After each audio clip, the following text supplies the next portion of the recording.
नमस्कार दोस्तों। भारतीय प्रधानमंत्री नरेंद्र मोदी ने ट्रेन से पोलैंड से यूक्रेन की राजधानी कीव में ऐतिहासिक यात्रा की और राष्ट्रपति व्लादिमीर ज़ेलेंस्की से मुलाकात कर कहा, शांति लाने के लिए व्यक्तिगत भूमिका निभाने के लिए हम तैयार हैं। मोदी को कीव में सबसे पहले यूक्रेन के इतिहास संग्रहालय ले जाया गया, जहां उन्होंने उन 570 यूक्रेनी बच्चों की स्मृति में बने एक अस्थायी मंदिर पर नरम खिलौने रखे, जो फरवरी 2022 में रूस के पूर्ण पैमाने पर आक्रमण के बाद से मारे गए थे। यह एक बहुत ही मार्मिक, दर्दनाक, हृदय विदारक दृश्य था। कीव में राष्ट्रपति व्लादिमीर ज़ेलेंस्की ने श्री मोदी का गले लगाकर स्वागत किया और दोनों नेताओं ने युद्ध में मारे गए बच्चों के स्मारक पर पुष्प अर्पित किए। श्री ज़ेलेंस्की ने सोशल मीडिया पर लिखा, हर देश में बच्चों को सुरक्षित जीवन जीने का अधिकार है, हमें इसे संभव बनाना होगा। पिछले महीने मोदी ने मॉस्को की यात्रा के दौरान रूसी राष्ट्रपति व्लादिमीर पुतिन को गले लगाया था, जिस दिन रूस ने घातक हमले किए थे, जिसमें कीव के सबसे बड़े बच्चों के अस्पताल पर हमला हुआ था। मोदी ने कहा कि उनका दिल युद्ध में शहीद हुए युवाओं के लिए शोक से भर गया है। उन्होंने यूक्रेनी राष्ट्रपति के कंधे पर हाथ रखा और कहा कि उनका दिल उन बच्चों के परिवारों के साथ है जिन्होंने अपने बच्चों को खो दिया है। बाद में श्री मोदी ने शांति वार्ता शुरू करने में मदद करने की अपनी व्यक्तिगत पेश की और जोर दिया कि केवल संवाद और कूटनीति ही लड़ाई को समाप्त कर सकते हैं। उन्होंने कहा कि भारत युद्ध में कभी तटस्थ नहीं रहा है और पहले दिन से ही शांति का पक्षधर रहा है। उन्होंने यह भी उल्लेख किया कि वह महात्मा गांधी की भूमि से आते हैं, जिनकी कीव में एक प्रतिमा का उन्होंने नमन किया। श्री मोदी ने कहा कि उन्होंने पुतिन से कहा था कि समस्याओं का समाधान युद्ध के मैदान पर नहीं हो सकता। उन्होंने कीव में बैठकों के बाद कहा, दोनों पक्षों को साथ बैठकर इस संकट से बाहर निकलने के रास्ते खोजने होंगे। श्री मोदी की यह यात्रा यूक्रेनी सेना के रूस के कुर्स्क क्षेत्र में घुसने और 1250 वर्ग किलोमीटर से अधिक क्षेत्र पर कब्जा करने के बाद से वहां जाने वाले पहले अंतर्राष्ट्रीय नेता हैं। क्या प्रधानमंत्री श्री मोदी की यह यात्रा यूक्रेन पर भारत की पारंपरिक विदेश नीति में बदलाव का संकेत है? यह निश्चित रूप से यूक्रेन पर भारत की पारंपरिक विदेश नीति का विचलन हो सकता है, परंतु भारत की विश्व इकोनॉमिक शक्ति के अनुकूल है। शीत युद्ध के दौरान भारत सोवियत संघ के करीब था। 1991 में सोवियत संघ के विघटन के बाद यूक्रेन का जन्म हुआ, लेकिन सोवियत संघ और बाद में रूस के प्रति भारत का लगाव यूक्रेन तक नहीं फैला। शीत युद्ध के दौरान जब पोलैंड वार्सा संधि का सदस्य था, 3 भारतीय पूर्व प्रधानमंत्री वहां का दौरा कर चुके थे, जवाहरलाल नेहरू, इंदिरा गांधी और मोरारजी देसाई। लेकिन वार्सा संधि के विघटन के बाद और पोलैंड के सोवियत युग के रूस से दूर होकर पश्चिम की ओर बढ़ने के साथ भारत ने इन देशों के लिए बहुत समय नहीं निकाला। लोकतंत्र और बहुलवाद के प्रति आपसी प्रतिबद्धता भारत पोलैंड संबंधों को मजबूत करती है। वार्सा में पोलैंड और यूक्रेन दोनों ही यूरोप के महत्वपूर्ण देश हैं, लेकिन अतीत में रूस के प्रति भारत के झुकाव में संभवतः नई दिल्ली को मध्य और पूर्वी यूरोप के साथ अपनी संलग्नता को पूर्ण रूप से बढ़ाने से रोका। यही कारण है कि प्रधानमंत्री की वर्तमान यात्रा एक महत्वपूर्ण बदलाव का संकेत देती है। यूनाइटेड नेशंस ने भी मोदी की यूक्रेन यात्रा का स्वागत किया है और इसमें उम्मीद की किरण उन्हें नज़र आई है, जिससे यूक्रेन द्वारा गैर पश्चिमी देशों को रूस के साथ युद्ध में संभावित समझौता वार्ता में शामिल करने के लिए किए जा रहे लंबे कूटनीतिक प्रयासों को और बढ़ावा मिलने की संभावना बढ़ गई है। यूक्रेन का समर्थन करने वाले कई देशों के नेताओं, जिनमें राष्ट्रपति जो बाइडेन भी शामिल हैं, ने कीव का दौरा किया, लेकिन श्री मोदी का यह यात्रा उस देश के नेता की सबसे उच्च प्रोफाइल युद्धकालीन यात्रा है जिसने इस संघर्ष में तटस्थ रुख अपनाया है। यह यात्रा 1991 में यूक्रेन की स्वतंत्रता के बाद किसी भारतीय नेता की पहली यात्रा है, लेकिन भारतीय नेता ने अपने देश के संबंधों को सावधानीपूर्वक संतुलित रखा है, क्योंकि भारत रूस का एक महत्वपूर्ण व्यापारिक भागीदार बना हुआ है। भारत ने जून में कीव द्वारा आयोजित एक शांति शिखर सम्मेलन में एक प्रतिनिधि भेजा था, जिसका उद्देश्य संभावित वार्ता में अपने वार्ता रुख के लिए समर्थन जुटाना था, लेकिन भारत ने उन देशों में शामिल होने से परहेज किया जिन्होंने यूक्रेनी योजना के 3 बिंदुओं का समर्थन करते हुए शिखर सम्मेलन के बाद एक विज्ञप्ति पर हस्ताक्षर किए थे। रूस को इन वार्ताओं में आमंत्रित नहीं किया गया था। श्री मोदी की कीव यात्रा उसी समय हुई जब यूक्रेनी सेना ने रूस में एक सैन्य घुसपैठ की, जिसे यूक्रेनी अधिकारियों ने संभावित वार्ता में दबाव बनाने के लिए कहा है। यूक्रेन ने विकासशील देशों का समर्थन प्राप्त करने के लिए युद्ध के काले सागर के अनाज निर्यात पर जोखिम की ओर इशारा किया है। संघर्ष के शुरुआती दौर में रूस द्वारा अनाज शिपमेंट की नाकाबंदी ने वैश्विक खाद्य कीमतों में वृद्धि का कारण बना था। यूक्रेन ने यह भी तर्क दिया कि किसी भी समझौते में सीमाओं का परिवर्तन एशिया, अफ्रीका और दक्षिण अमेरिका में स्थिरता के लिए खतरा पैदा कर सकता है।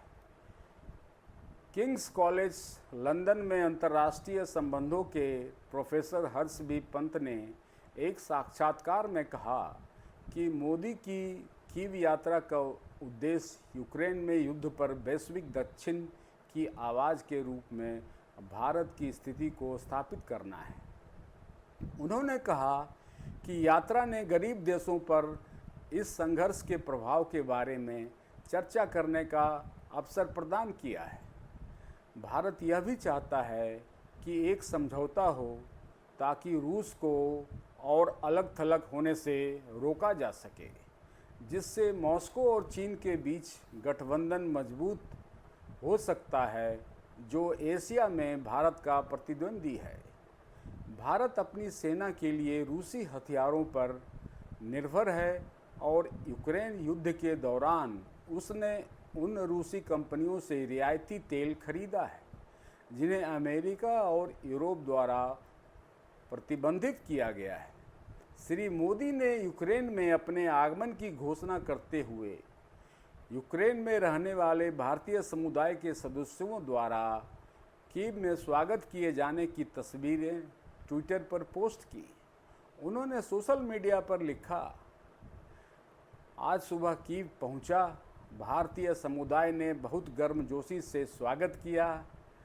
प्रधानमंत्री नरेंद्र मोदी की 23 अगस्त 2024 को यूक्रेन यात्रा भारत यूक्रेन संबंधों में एक महत्वपूर्ण क्षण है।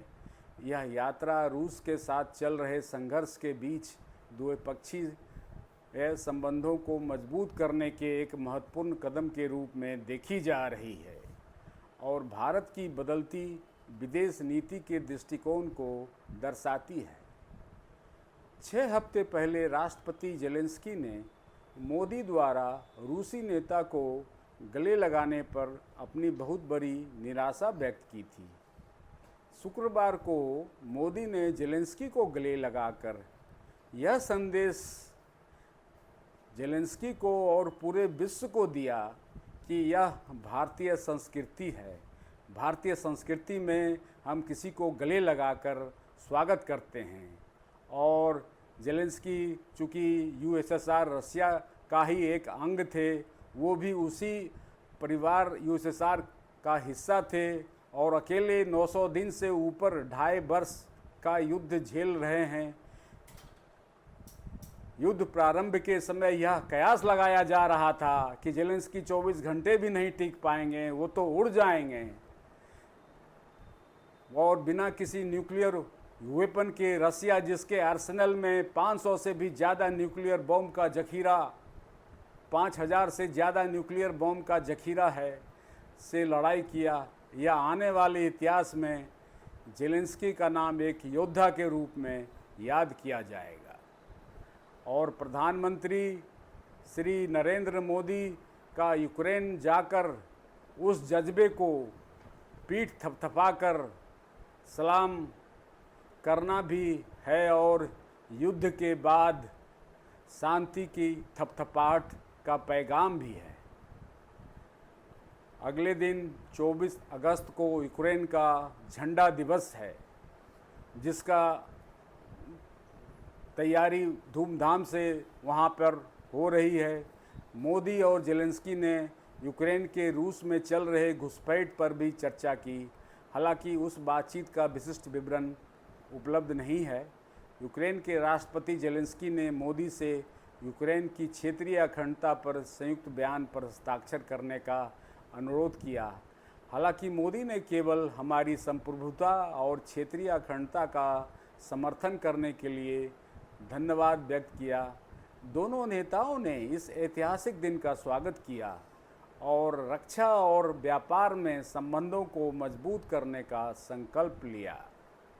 इस यात्रा के दौरान भारत और यूक्रेन के बीच कई महत्वपूर्ण द्विपक्षीय समझौतों पर चर्चा और सहमति बनी। उन्होंने यूक्रेन में शांति के लिए भारत की भागीदारी और समर्थन की सराहना की। दोनों देशों के व्यापारिक और औद्योगिक क्षेत्रों के बीच अधिक सहभागिता की भी बात कही गई। रक्षा सहयोग को बढ़ावा देने और दोनों देशों के रक्षा क्षेत्रों के बीच मजबूत संबंध स्थापित करने के लिए सहमति हुई, जिसमें संयुक्त सहयोग और साझेदारी शामिल है। दोनों देशों ने संयुक्त राष्ट्र सुरक्षा परिषद में व्यापक सुधार की आवश्यकता पर जोर दिया ताकि यह अधिक प्रतिनिधि, प्रभावी और अंतर्राष्ट्रीय शांति और सुरक्षा के मुद्दों से निपटने में सक्षम हो सके। प्रधानमंत्री श्री मोदी ने यूक्रेन में उनके आतिथ्य के लिए राष्ट्रपति जेलेंस्की का धन्यवाद किया और उन्हें भारत आने का निमंत्रण दिया।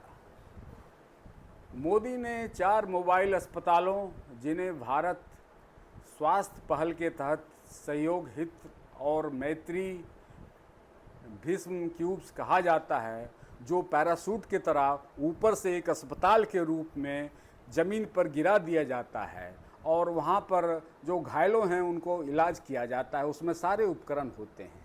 यह यूक्रेन की आपातकालीन चिकित्सा देखभाल प्रदान करने के लिए उपहार स्वरूप दिया गया है। यह पहल संघर्ष के जवाब में भारत के व्यापक मानवीय प्रयासों का हिस्सा है। दोनों नेताओं ने अपने संबंधों को एक व्यापक साझेदारी से रणनीतिक साझेदारी में बदलने की इच्छा व्यक्त की, जिसमें आपसी विश्वास और सहयोग पर जोर दिया गया है।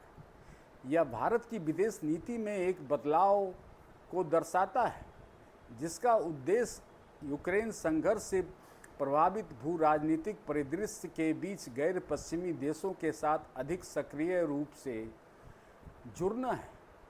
मोदी की यात्रा को यूक्रेन के कूटनीतिक प्रयासों के हिस्से के रूप में भी देखा जा रहा है, जिसमें गैर पश्चिमी देशों को संघर्ष के बारे में चर्चा में शामिल करना है।